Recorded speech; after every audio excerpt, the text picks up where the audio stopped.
Making headlines, President reaffirms Maldives will remain steadfast in advocating for Palestine. Zakat House disburses 19 million rupiah in medical aid, and government reports 16.77 billion rupiah in revenue as of early June.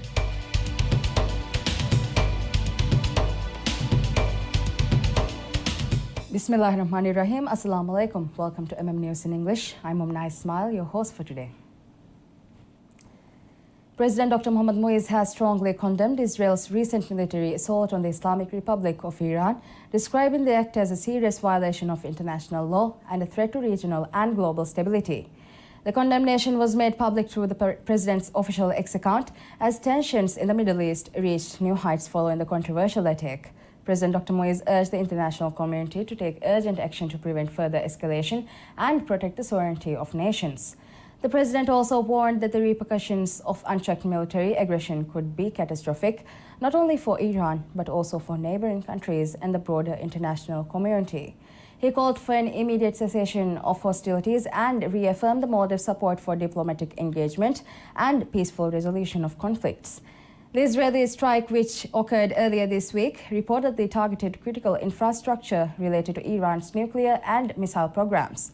According to media sources, the attack resulted in the deaths of high-ranking Iranian military officials, including Major General, Commander of the Islamic Revolutionary Guard Corps, and General Mohammad Bagheri, Chief of Staff of Iran's armed forces. The Israeli government has not officially confirmed the operation, but intelligence sources suggest it was a preemptive move against what Tel Aviv claims to be an imminent threat from Iran's missile capabilities. The United Nations and several international organizations have expressed deep concern over the potential for further violence and instability.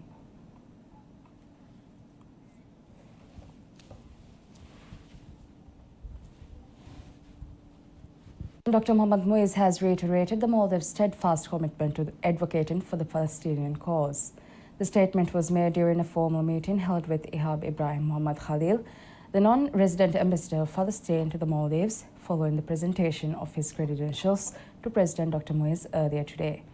During the discussion, President Dr. Muiz emphasized the Maldives' enduring dedication to raising its voice in support of Palestine on the international stage. Both leaders expressed their mutual interest in further strengthening diplomatic relations and deepening cooperation between the two nations. Ambassador Khalil expressed his gratitude for the Maldives' consistent and unwavering support for Palestine. He spoke of the importance of the Maldives continuing to advocate for the Palestinian cause within global forums and international institutions. The ambassador was escorted from Republic Square to the president's office in a traditional high-court cultural procession, accompanied by the drum and trumpet band of the Maldives National Defense Force, MNDF.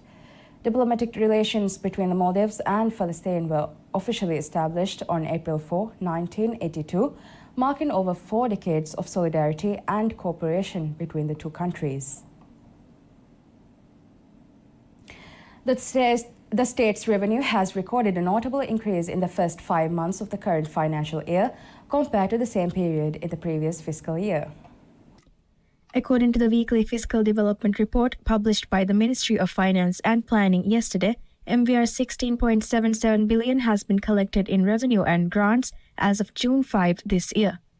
This represents a rise from MVR 15.7 billion during the corresponding period last year, marking an approximate increase of MVR 1 billion. The government anticipates a total revenue of MVR 39.7 billion for the year. However, as of now, only 42% of the projected revenue has been realized. Of the total revenue generated, MVR 13 billion was derived from taxes, an increase from the MVR 12.5 billion collected in the same period last year. The largest share of tax revenue came from the Goods and Services Tax (GST). The state received MVR 7.8 billion, including revenue from both GST and tourism tax. In addition, business property tax collections amounted to MVR 2 billion. In terms of grants, the state has received MVR 100 million so far this year. The total budget allocated for the current fiscal year stands at MVR 56.64 billion. Of this amount, MVR 20.46 billion has been expended to date. Expenditures on subsidies and pensions have reached MVR 6 billion, while administrative and operational expenses have amounted to MVR 8 billion.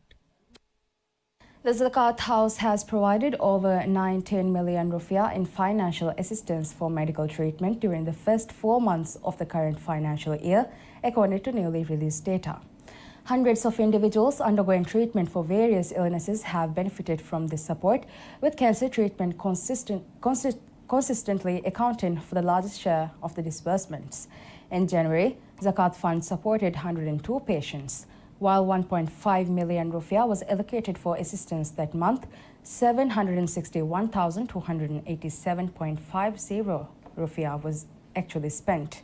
Most of the funds were towards cancer, 199,303.50 rupiah, lung diseases, 90,000 rupiah, heart diseases, 56,007.24, transplants, 405,493.11 rupiah, kidney diseases, 424,055.50, brain diseases, 16,962, and other ailments, 699,737.21 rupiah. In February, 89 individuals received medical assistance. The Zakat Fund allocated 853,100 rupiah, of which 759,128 rupiah was spent. In addition to medical aid, Zakat funds were directed towards other welfare programs during the same period. During the first 4 months of this year, over 86,000 rupiah has been allocated for essential assistance to those in need. Additionally, more than 1.3 million rupiah has been disbursed from the Zakat Fund. Furthermore, over 1.1 million rupiah has been spent on supporting Quran memorization and promoting the study of Quran. An additional 1.1 million rupiah has also been utilized for various religious programs. Horefushi MP Ali Musa has announced that Fenaka Corporation is preparing to commence operations at the Halef Horefushi bottling plant by the end of the year, employing local staff from the area.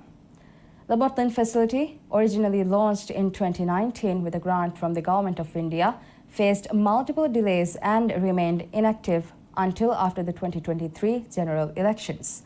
Although hiring took place in April and May of that year, the plant has yet to reach a stage where operations can begin. In the meantime, 17 employees initially recruited for the project were absorbed into Fenaka's broader workforce. Audit reports have repeatedly highlighted the financial strain caused by employing staff who do not have active roles within Fenaka.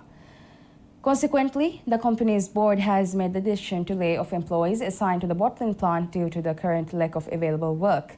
Addressing the issue in a Facebook post, MP Ali Musa explained that the board's decision was made in accordance with Fenaka's HR policy. He expressed his personal stance, stating that he neither desires nor supports the dismissal of any citizens from employment.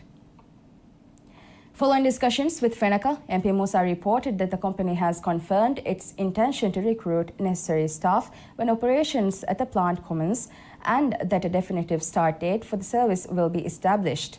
He further noted that Fenaka has assured him that the remaining work required to complete the project will begin shortly. In addition, MP Musa mentioned that Fenaka plans to upgrade the plant's operational model to a commercially competitive framework, which will enhance the facility's long-term viability. Under this revised model, operations are expected to commence by the end of the year, utilizing employees from Horefushi. We'll be back after a short break.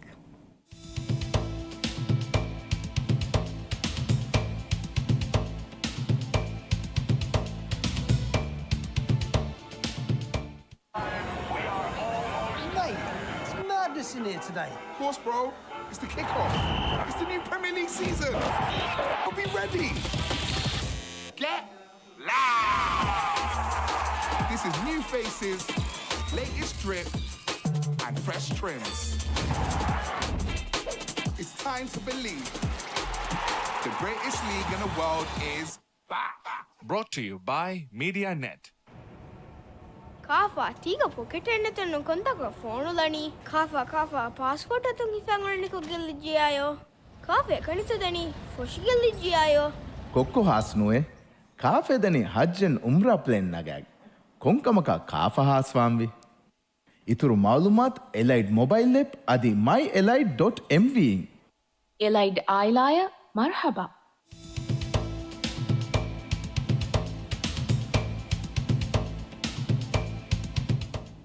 Welcome back. The Ministry of Tourism and Environment has reported a 9.4% increase in tourist arrivals compared to the same period last year, with over 1 million visitors recorded as of June 10, 2025. According to the latest tourism statistics, a total of 1,016,377 tourists have visited the Maldives so far this year. The daily average for June stands at 5,002 arrivals, slightly below the overall daily average of 6,313. January, February, March, and April recorded stronger daily averages, while May and June saw a gradual decline as the low season began. The highest number of tourist arrivals was recorded in January, followed by April and March, reflecting the seasonal patterns typical of the industry. In terms of accommodation, resorts continue to dominate the sector, accounting for 71.9% of total tourist stays. Guest houses followed with 22.8%, while hotels and safari vessels accounted for 2.8% and 2.4% respectively. Other facilities made up the remaining 0.1%. China remains the leading source market for Maldives tourism, maintaining its position from last year. Russia has now moved into second place, overtaking the United Kingdom, which has shifted to third. Germany and Italy have also exchanged positions in rankings. As the Maldives celebrated reaching the 1 million tourist milestone this week, the government has been intensifying promotional efforts in key markets. It now aims to double this figure and reach 2.3 million tourist arrivals by the end of the year. The Maldives Hajj Corporation has issued a warning to the public regarding fraudulent messages being circulated in its name, urging individuals to exercise caution and report suspicious activity. According to the corporation, it has received reports of scam messages sent to the phones of members of the public, falsely claiming to be from the Hajj Corporation. The corporation clarified that it does not send payment links via text or call individuals requesting funds to be deposited into private accounts. All official payments, it stated, are made through the corporation's authorized channels and deposited into official bank accounts. Members of the public have been advised not to click on any suspicious links and to immediately report such messages or phone calls to the relevant authorities. Incidents of scams have been rising in the Maldives in recent years. In May 2025 alone, 44 fraud cases were reported between May 18 and May 30, resulting in financial losses amounting to over 800,000 rupiah. In a week marked by significant policy moves, international diplomacy, judicial appointments and national infrastructure developments, the Maldives continues to advance on multiple fronts. On June 6, the government took a major step towards promoting sustainable transportation by designating a dedicated parking area for electric vehicle taxis in the third phase of Hurumale. Minister of Transport and Civil Aviation Muhammad Amin inspected the site along with senior officials from Stelco and the Maldives Transport and Contracting Company. The new taxi line service operated by MTCC will initially introduce 100 taxis aimed to enhance the quality and accessibility of public transport across the Maldives, while assuring that existing privately operated taxi services will remain unaffected. Continuing with diplomatic developments, on June 7th, the Maldives participated in a landmark vote at the International Labour Organization ILO, where Palestine was granted observer state status following a resolution supported by 386 votes. The Maldivian delegation, led by Minister of Higher Education Dr. Ali Haidar Ahmad, expressed honor in contributing to what was described as a historic decision. This status will enable Palestine to participate fully in ILO meetings and appoint delegates to its Geneva office from 2026. The Maldives reaffirmed its long-standing support for Palestinian rights during the 113th session of the ILO conference. The following day, the Ministry of Construction, Housing and Infrastructure announced the Fifth Amendment to the Construction Industry Practitioners Regulation, introducing mandatory insurance for all construction projects. Effective immediately, applicants for building permits or project licenses must present proof of comprehensive insurance covering potential environmental damage, harm to nearby structures, injuries to individuals, and damage to vehicles near construction sites. This regulatory move follows a series of serious construction-related accidents aiming to institutionalize responsibility and ensure fair compensation for victims. Advancing its digital reform agenda, the Ministry of Homeland Security and Technology opened the draft Digital Identity Bill for public consultation.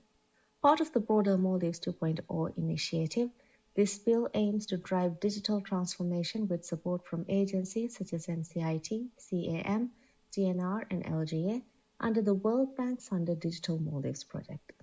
The ministry has invited public feedback until 15th of June, encouraging transparency while offering confidentiality options for contributors where justified. On the 10th of June, the nation mourned the sudden loss of renowned religious scholar Sheikh Ibrahim Farid Ahmad, who passed away in Malaysia shortly after arrival for a scheduled meeting. Highly respected for his dedication to Islamic education, Sheikh Farid delivered widely attended public lectures and frequently traveled throughout the Maldivian archipelago to engage with communities. His passing has left a profound sense of sorrow among his followers and admirers across the country. In judicial appointments, President Dr. Mohamed Muizzu officially appointed Ustaz Abdullah Hamid and Ustaz Muhammad Salim as new justices of the Supreme Court, following parliamentary approval and endorsement from the Judiciary Committee on June 11th. The oath of office was administered by the Supreme Court Justice Aisha Shujoon Muhammad at the President's office. With both appointees bringing extensive experience from their previous roles in the High Court, their elevation aims to strengthen institutional stability following the recent dismissal of 2 Supreme Court justices over disciplinary violations. Concluding the week on June 12, the Maldives Transport and Contracting Company announced its plan to fully implement the nationwide Raja Transport Link ferry service by year-end. CEO Ahmed Saeed confirmed ongoing efforts to expand the workforce and vessel fleet, supported by a 100 million rupiah grant from the Indian government. With an additional 56 vessels required, MTCC plans to launch the service in Ra Atoll later this month, followed by Ba Atoll next month, with the ultimate goal of establishing inter-island connectivity across all atolls by the end of 2025. That's all we have for you today. Thank you so much for watching and have a lovely day.